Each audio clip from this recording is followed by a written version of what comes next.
Cuando la senadora Patricia Vargas Montes levantó su mano para votar en contra de la ley antinarcóticos en el Congreso de la República, no sabía que Óscar Naranjo tenía en su poder un documento que probaba que el cartel del Valle Norte le había pagado $2 millones por ese voto. En ese momento, mientras 45 senadores votaban para bloquear una legislación que habría aumentado las penas por narcotráfico y fortalecido la extradición, una red clandestina operaba en el corazón mismo del poder legislativo colombiano. Y Naranjo acababa de descubrir que 23 congresistas, 12 senadores y 11 representantes estaban en la nómina de la organización criminal más poderosa de América Latina. El sobre contenía un USB con un solo archivo, un libro de contabilidad digital de 847 páginas. El archivo estaba encriptado, pero quien lo envió también incluyó la contraseña escrita a mano en una nota. La verdad sobre nuestros legisladores. Cuando los técnicos de Naranjo desencriptaron el archivo, se encontraron frente a algo extraordinario: la contabilidad completa de sobornos pagados por el cartel de Valle Norte a funcionarios públicos durante los últimos 6 años. Valle Norte era el cartel de cocaína más sofisticado de Colombia. Controlaba el 40% de la producción nacional de cocaína, operaba rutas de tráfico en 17 países y tenía ingresos anuales estimados en $8.000 millones. Pero a diferencia de los carteles violentos del pasado, Valle Norte operaba con una estrategia diferente: infiltración institucional en lugar de confrontación armada. En lugar de declarar guerra al Estado, habían decidido comprar el Estado. El libro de contabilidad era meticuloso. Cada pago estaba documentado con fecha, monto, receptor y propósito específico. Había columnas para inversión, el soborno pagado; retorno, el beneficio obtenido; y Estado, si el congresista había cumplido lo acordado. Página 47. Senadora Patricia Vargas Montes. Inversión, $2 millones. Propósito, voto en contra ley 089, aumento penas narcotráfico. Estado, cumplido. Retorno, ley bloqueada, extradición debilitada, valor estimado $500 millones en operaciones protegidas. Página 156. Representante Carlos Mejía Soto. Inversión, $800.000 estadounidenses.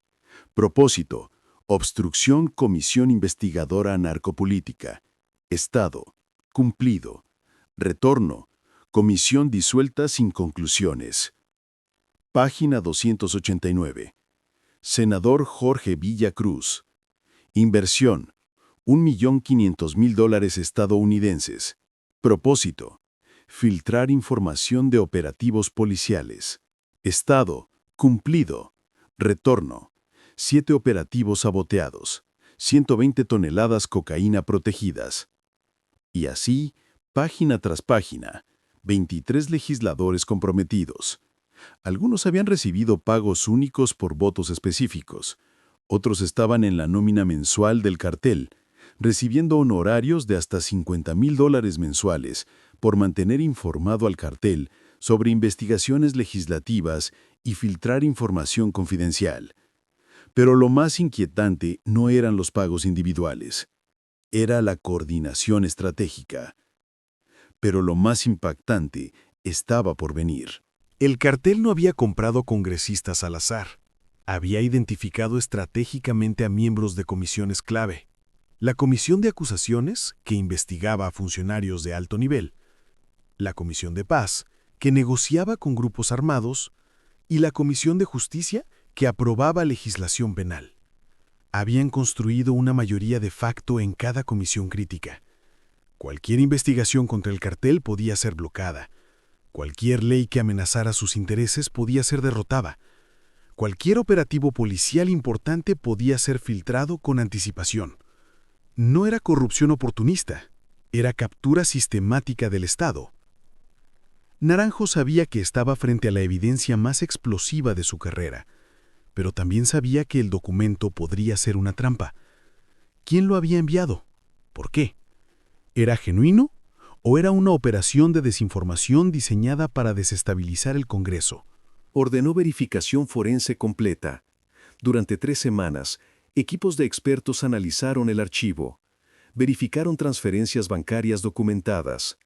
Rastrearon cuentas offshore. Cruzaron fechas de pagos con votaciones legislativas. Entrevistaron informantes dentro del cartel. Todo verificó. El documento era genuino, y ahora Naranjo tenía que decidir qué hacer con él. Exponer a 23 congresistas como agentes del narcotráfico provocaría una crisis constitucional sin precedentes. El Congreso quedaría paralizado. La legitimidad de cientos de leyes aprobadas durante los últimos 6 años quedaría en duda. El sistema democrático colombiano sufriría un golpe devastador. Pero no exponer la verdad significaba permitir que el cartel siguiera controlando el poder legislativo. Significaba traicionar a todos los policías que arriesgaban sus vidas combatiendo el narcotráfico mientras sus propios legisladores los saboteaban desde dentro. Naranjo consultó con el fiscal general de la Nación y con el presidente de la República. Las reuniones fueron tensas, dolorosas, complejas. El presidente planteó la pregunta más difícil. ¿Estamos seguros de que el sistema puede sobrevivir a esta revelación? Naranjo respondió con firmeza. La pregunta correcta es, ¿puede el sistema sobrevivir si permitimos que el narcotráfico controle nuestro Congreso? Finalmente, se tomó la decisión. La verdad sería expuesta, pero con una estrategia cuidadosamente planificada para minimizar el caos institucional. Justo en ese momento, todo cambió. Antes de que Naranjo pudiera actuar, el cartel de Valle Norte descubrió que su libro de contabilidad había sido filtrado. Cómo lo descubrieron nunca quedó completamente claro. Tal vez un informante dentro de la oficina de Naranjo. Tal vez vigilancia electrónica de comunicaciones gubernamentales.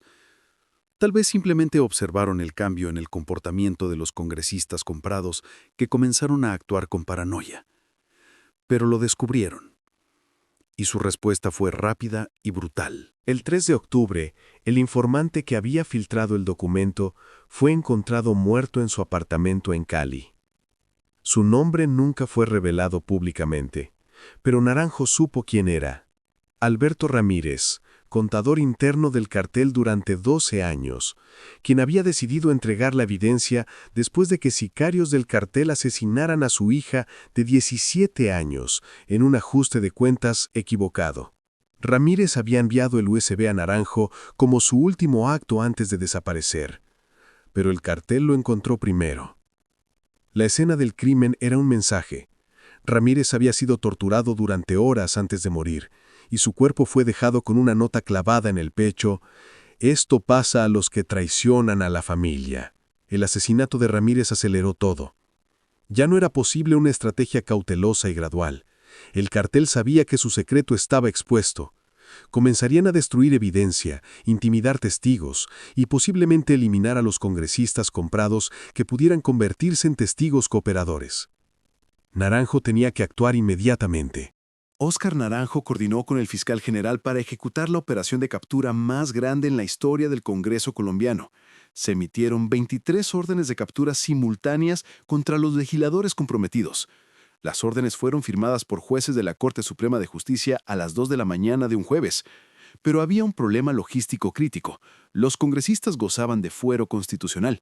No podían ser arrestados durante sesiones legislativas ni mientras estuvieran en ruta hacia el Congreso. Las capturas tenían que ejecutarse en sus residencias privadas o en otros lugares donde el fuero no aplicara. El operativo se planificó para las 5:30 horas de un viernes, cuando todos los congresistas estarían en sus casas, antes de que comenzaran las actividades legislativas del día. Se desplegaron 300 agentes de élite en Bogotá, Medellín, Cali, Barranquilla y otras ciudades donde residían los legisladores comprometidos. A las 5:30 horas exactas, los equipos irrumpieron simultáneamente en 23 ubicaciones. Aún no has visto la mayor sorpresa. La senadora Patricia Vargas fue capturada en su apartamento en el norte de Bogotá. Cuando los agentes entraron, ella intentó destruir su teléfono celular arrojándolo al inodoro. Los agentes recuperaron el dispositivo antes de que fuera completamente destruido. El análisis forense revelaría comunicaciones directas con operadores del cartel. El representante Carlos Mejía intentó huir por el balcón de su apartamento en un 10º piso. fue detenido antes de poder saltar. En su apartamento, los agentes encontraron $400,000 en efectivo, escondidos en una caja fuerte detrás de un cuadro. El senador Jorge Villa no estaba en su residencia cuando los agentes llegaron. Había sido alertado minutos antes del operativo por alguien dentro de la cadena de mando policial. Logró escapar y permaneció fugitivo durante las siguientes 2 semanas antes de ser capturado en la frontera con Ecuador usando documentos falsos. De los 23 legisladores, 19 fueron capturados en el operativo inicial. 4 lograron evadir captura temporalmente. Pero el verdadero drama ocurrió en el Congreso. Cuando los legisladores que no estaban comprometidos llegaron al Capitolio Nacional esa mañana, encontraron un caos absoluto. Las noticias del operativo se habían filtrado a los medios. Periodistas rodeaban el edificio. Los congresistas arrestados aparecían en todas las pantallas de televisión, esposados, siendo llevados a camionetas policiales. El presidente del Senado convocó una sesión de emergencia.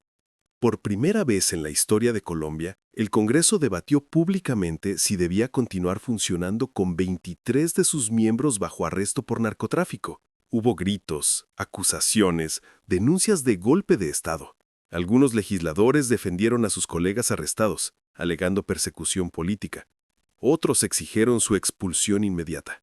No vas a creer esto, pero durante el debate, Óscar Naranjo fue invitado a testificar ante el Congreso en pleno. Fue una escena sin precedentes. El investigador que acababa de arrestar a casi 1/4 parte del Congreso, parado frente a los legisladores sobrevivientes explicando por qué había actuado.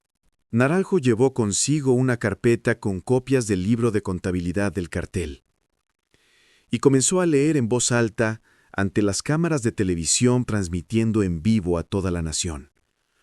Senadora Patricia Vargas Montes, $2 millones por votar contra la ley antinarcóticos. Representante Carlos Mejía Soto, $800,000 por sabotear la comisión investigadora. Senador Jorge Villacruz, $1.5 millones por filtrar operativos policiales. Y continuó, nombre por nombre, monto por monto, voto por voto. El silencio en la Cámara Legislativa era absoluto. Las cámaras de televisión capturaban los rostros pálidos de algunos legisladores que se preguntaban si sus propios nombres serían mencionados. Cuando Naranjo terminó, dijo algo que resonó en todo el país. Estos no son congresistas, son empleados de un cartel de cocaína. Y mientras trabajaban para el narcotráfico, miles de policías arriesgaban sus vidas combatiendo el mismo enemigo que estos legisladores protegían desde dentro. Eso no es política, es traición. La sesión terminó con una votación histórica. 78 votos a favor, 12 en contra, 5 abstenciones. El Congreso votó para expulsar inmediatamente a los 23 legisladores arrestados y convocar elecciones especiales para reemplazarlos. Los juicios de los 23 de Valle Norte, como fueron conocidos mediáticamente, fueron los más seguidos en la historia judicial colombiana. La evidencia presentada por Naranjo era abrumadora. El libro de contabilidad del cartel incluía no solo los pagos, sino también grabaciones de reuniones entre legisladores y operadores del cartel. El contador asesinado, Alberto Ramírez, había sido meticuloso en documentar todo durante años, sabiendo que algún día esa evidencia podría ser su seguro de vida o su redención. Había grabaciones de audio donde la senadora Vargas negociaba el precio de su voto. 2 millones es mi tarifa estándar para votos de alto impacto. Si quieren garantía absoluta, 3 millones. Había videos de reuniones secretas en fincas rurales, donde representantes del cartel entregaban maletines con dinero en efectivo a congresistas. Había mensajes de WhatsApp entre el senador Villa y un líder del cartel, donde Villa filtraba información sobre operativos policiales planeados. Mañana a 6 a.m., zona rural de Cauca, 50 agentes. Objetivo, laboratorio principal. Suerte. Lo que verás ahora no es nada. Durante los juicios, 5 de los legisladores acusados decidieron cooperar con la justicia a cambio de reducción de penas. Sus testimonios revelaron algo aún más inquietante que lo que estaba en el libro de contabilidad. El cartel no se había limitado a comprar congresistas. También tenían en su nómina a 7 jueces de tribunales superiores que dictaban fallos favorables en casos de narcotráfico, 4 generales de policía que filtraban información de inteligencia, 12 funcionarios de la Fiscalía que saboteaban investigaciones, 3 magistrados de cortes de apelación que revisaban casos de extradición, 23 alcaldes y gobernadores que permitían operaciones del cartel en sus territorios, y 52 funcionarios de prisiones generales que permitían que los presos importantes estuvieran cómodos. La red de corrupción del cartel de Valle Norte no era solo legislativa. Había penetrado todo el sistema judicial, policial y político del país. Uno de los legisladores cooperadores, el representante Andrés Molina, dio un testimonio que congeló la sala del tribunal. El cartel nos veía como inversiones.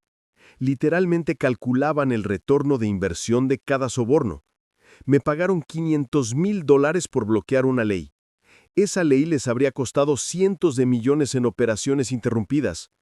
Para ellos, yo era barato, y yo acepté porque pensé que era dinero fácil. Pero cuando intenté salirme, me mostraron fotos de mi familia, mis hijos, mi esposa, saliendo de casa, en el colegio. Me dijeron, tú nos perteneces ahora, y tenían razón. El testimonio reveló algo que el libro de contabilidad no mostraba. Muchos de los legisladores que inicialmente aceptaron dinero del cartel, luego quedaron atrapados. Una vez que aceptabas el primer pago, el cartel te tenía grabado, fotografiado, documentado. Si intentabas salir, te chantajeaban. Si no cooperabas, te amenazaban a ti y a tu familia. No todos los 23 de Valle Norte eran criminales ambiciosos desde el principio. Algunos eran personas débiles que tomaron una mala decisión y luego no pudieron escapar. Pero eso no los absolvía de responsabilidad. Los veredictos fueron contundentes. Senadora Patricia Vargas Montes, 35 años de prisión, inhabilitación permanente. Representante Carlos Mejía Soto, 30 años de prisión, confiscación de activos. Senador Jorge Villacruz, 40 años de prisión, agravado por fuga y obstrucción. Los 20 legisladores restantes recibieron condenas entre 25 y 38 años de prisión.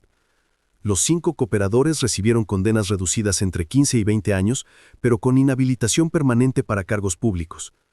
En total, se confiscaron activos por valor de $450 millones, propiedades, cuentas bancarias, inversiones, todo adquirido con dinero del narcotráfico. El escándalo de los 23 de Valle Norte provocó la crisis de legitimidad más profunda en la historia del Congreso colombiano. Todas las leyes aprobadas durante los 6 años en que los legisladores corruptos estuvieron en funciones fueron revisadas. 47 leyes fueron anuladas por la Corte Constitucional porque habían sido aprobadas con votos comprados. Cientos de investigaciones legislativas archivadas fueron reabiertas. Se implementaron reformas estructurales. Auditorías financieras obligatorias y públicas para todos los legisladores cada 6 meses, prohibición de financiamiento privado de campañas políticas, sistema de alertas automáticas para detectar patrones de votación inconsistentes con historial del legislador, comisión permanente de ética con poder de investigar sin autorización previa, grabación obligatoria de todas las reuniones entre congresistas y lobistas. Pero las reformas no podían borrar el daño a la confianza pública. Las encuestas mostraban que el 73% de colombianos creían que había más legisladores corruptos que no habían sido expuestos. El 68% creían que el narcotráfico seguía controlando partes del gobierno. Y tenían razón en estar preocupados. Espera un momento, no te pierdas este detalle. 6 meses después de los juicios, Naranjo recibió una llamada anónima. La voz en el teléfono era distorsionada electrónicamente, imposible de rastrear. Detective Naranjo, felicitaciones por capturar a nuestros empleados legislativos. Fue impresionante. Pero usted solo encontró el libro 1. Hay 3 libros más. Naranjo grabó la llamada. ¿Quién es usted? Digamos que soy alguien que quiere ver caer al cartel de Valle Norte. Ellos mataron a mi familia. Pero yo tengo algo que usted necesita, la ubicación de los otros 3 libros de contabilidad. ¿Qué contienen esos libros? El libro 2, jueces y magistrados comprados. El libro 3, policías y militares en la nómina del cartel. El libro 4, los políticos internacionales. Senadores estadounidenses, diputados europeos, funcionarios de la ONU. El cartel no solo compró Colombia, compró influencia global. ¿Dónde están esos libros? Encriptados en servidores seguros. Voy a enviarle las ubicaciones. Pero debe actuar rápido. El cartel está destruyendo evidencia. En 2 semanas, los servidores serán eliminados permanentemente. La llamada se cortó. 24 horas después, Naranjo recibió un segundo USB por mensajería anónima. Contenía coordenadas GPS de 3 ubicaciones de servidores en Suiza, Panamá y las Islas Caimán.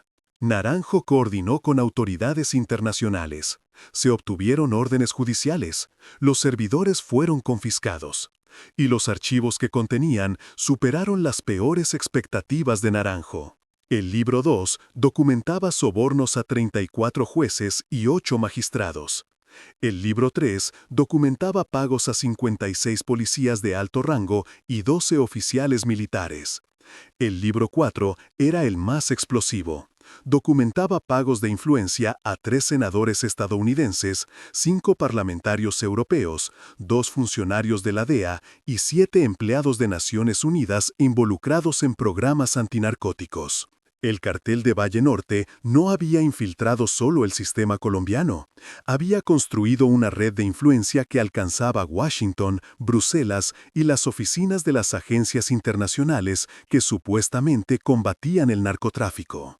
La revelación de los 3 libros adicionales desató lo que los medios llamaron la guerra total contra el cartel de Valle Norte. Colombia solicitó extradición de los legisladores condenados a Estados Unidos para enfrentar cargos adicionales de narcotráfico. Estados Unidos arrestó a los 3 senadores comprometidos. Europa inició investigaciones contra sus propios parlamentarios corruptos.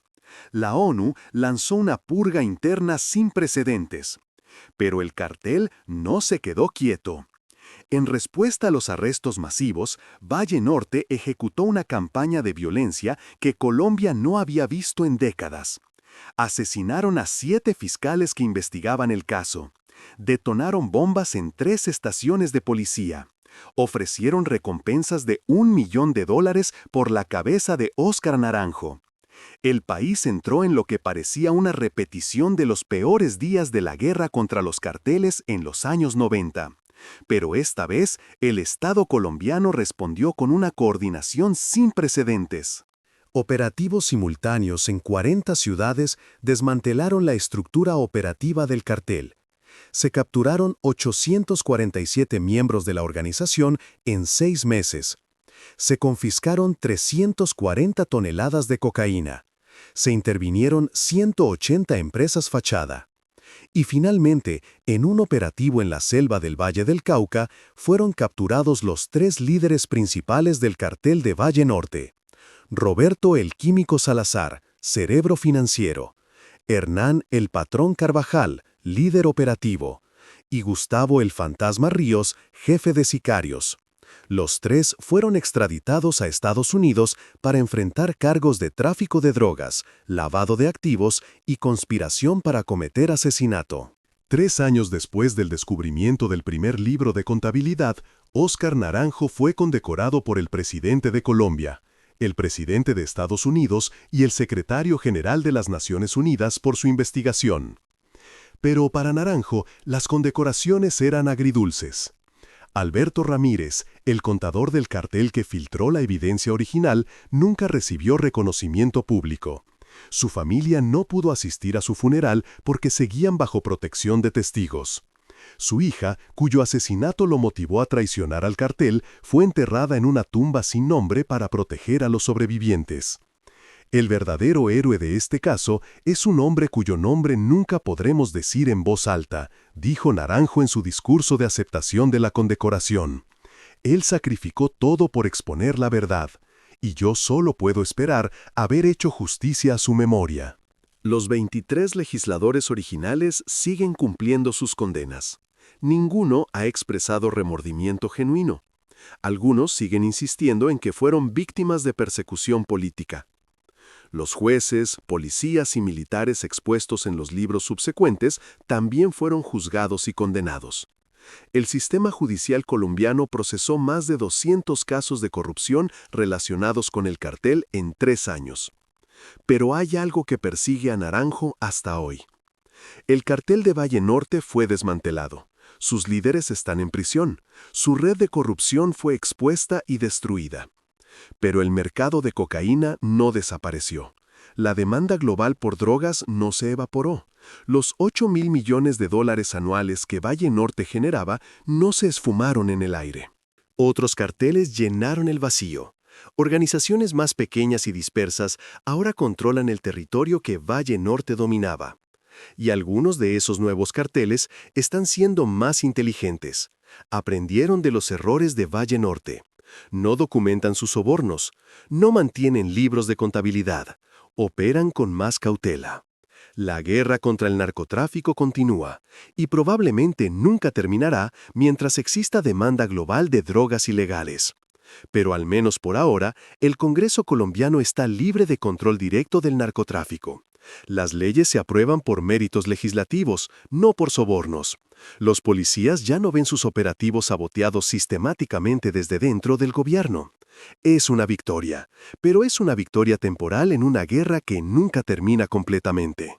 En el libro 4, el que documentaba corrupción internacional, había una sección al final que estaba encriptada con un nivel de seguridad diferente al resto del documento.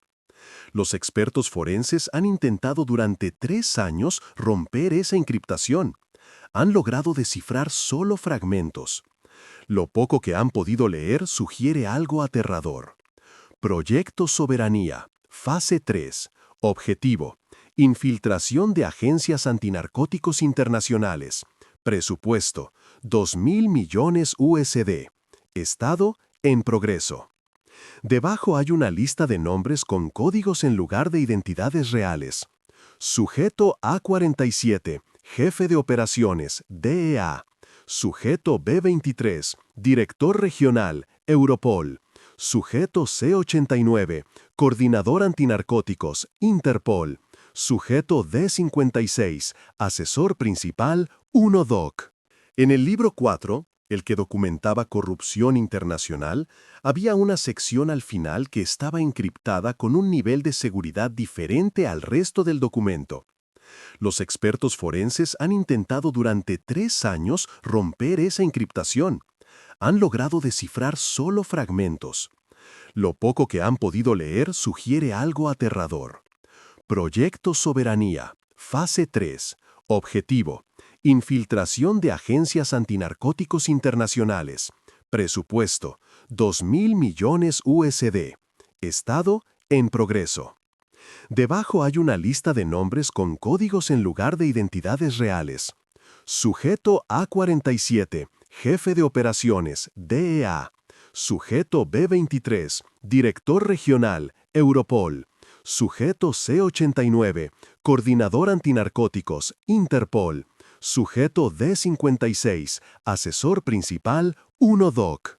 ¿Son estos códigos para funcionarios que ya fueron infiltrados? ¿O son objetivos futuros de infiltración? ¿Y cuántos otros proyectos soberanía existen en archivos que nunca fueron descubiertos? En los últimos 6 meses ha habido 4 operativos antinarcóticos internacionales de alto perfil que han fallado misteriosamente. Redadas que encontraron bodegas vacías. Arrestos de líderes de cartel que resultaron ser personas equivocadas. Decomisos de drogas donde los contenedores estaban vacíos. ¿Son errores de inteligencia normales? ¿O es evidencia de que el proyecto Soberanía está activo, filtrando información desde dentro de las agencias que supuestamente combaten el narcotráfico? Óscar Naranjo investiga cada caso, pero sin poder descifrar la sección encriptada del libro 4, está trabajando a ciegas. Solo sabe una cosa con certeza: la guerra está lejos de terminar, y el enemigo podría estar más adentro de lo que nadie imagina.